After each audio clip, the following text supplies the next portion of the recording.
ضیاء زندہ ہے۔ Article by Muhammad Hanif, BBC Urdu service, جمعرات 5 جولائی 2012۔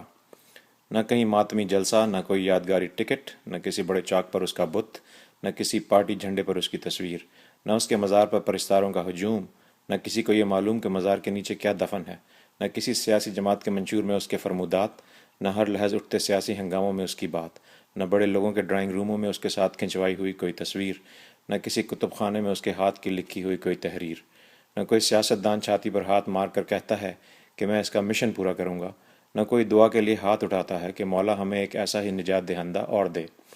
اگر یہ بچوں کی کہانی ہوتی تو ہم یہاں کہہ سکتے تھے کہ پس ثابت ہوا کہ ظلم کو دوام نہیں، ظالم کو کوئی اچھے لفظوں میں یاد نہیں رکھتا، اپنے آپ کو خدا سمجھنے والے ریت کے بت ہوتے ہیں، تاریخ سب سے بڑی منصف ہے اور اس کی سب سے بڑی سزا یہ ہے کہ وہ آپ کا نام و نشان مٹا دیتی ہے۔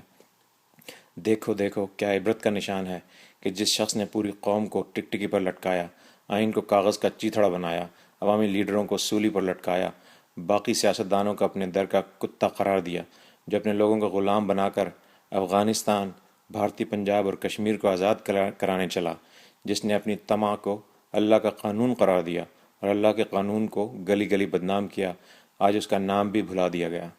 اس کے دسترخوان سے فیض یاب ہونے والے بھی اس کے ذکر پر یوں منہ بناتے ہیں جیسے نوالے میں کوئی حرام چیز آ گئی ہو۔ ضیاء کسی انسان کا نام ہوتا تو شاید ہم بھول گئے ہوتے، لیکن وہ ایک سوچ کا نام تھا، فکر کا نام تھا، یا یوں کہیے کہ ایک وبا کا نام تھا جو ہمارے خون میں سرائیت کر گئی اور ہمیں پتہ بھی نہیں چلا۔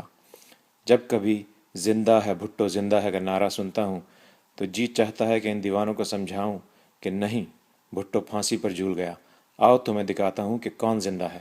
دیکھو تمہاری سڑکوں چوکوں پر، تمہاری ریڈیائی لہروں پر، تمہارے موبائل فون کی رنگ ٹون میں، جدھر دیکھو جدھر سنو ضیاء زندہ ہے۔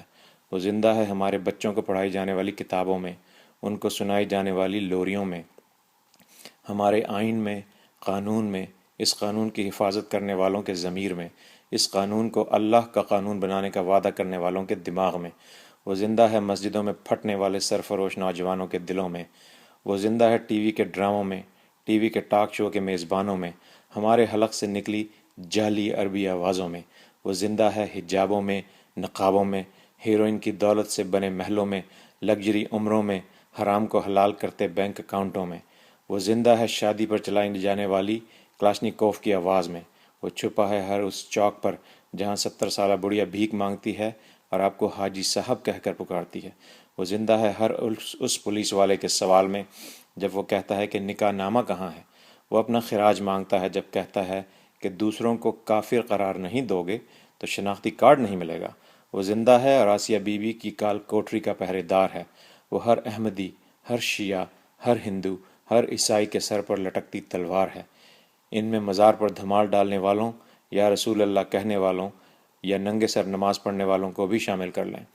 وہ زندہ ہے ہمارے سیاسی ڈھانچے میں، ہماری چادر اور چار دیواری میں، ہمارے احتساب میں، ہمارے مثبت نتائج میں، ہمارے نظام مصطفیٰ کی تلاش میں، ہمارے امت مسلمہ کے خواب میں۔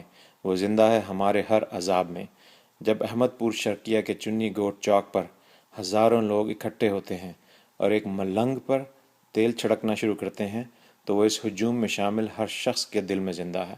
جب ملنگ کو آگ لگائی جاتی ہے اور وہ چیختا ہے تو لوگوں کی سفاکانہ خاموشی میں بھی یہی آواز آتی ہے، دیکھو میں زندہ ہوں۔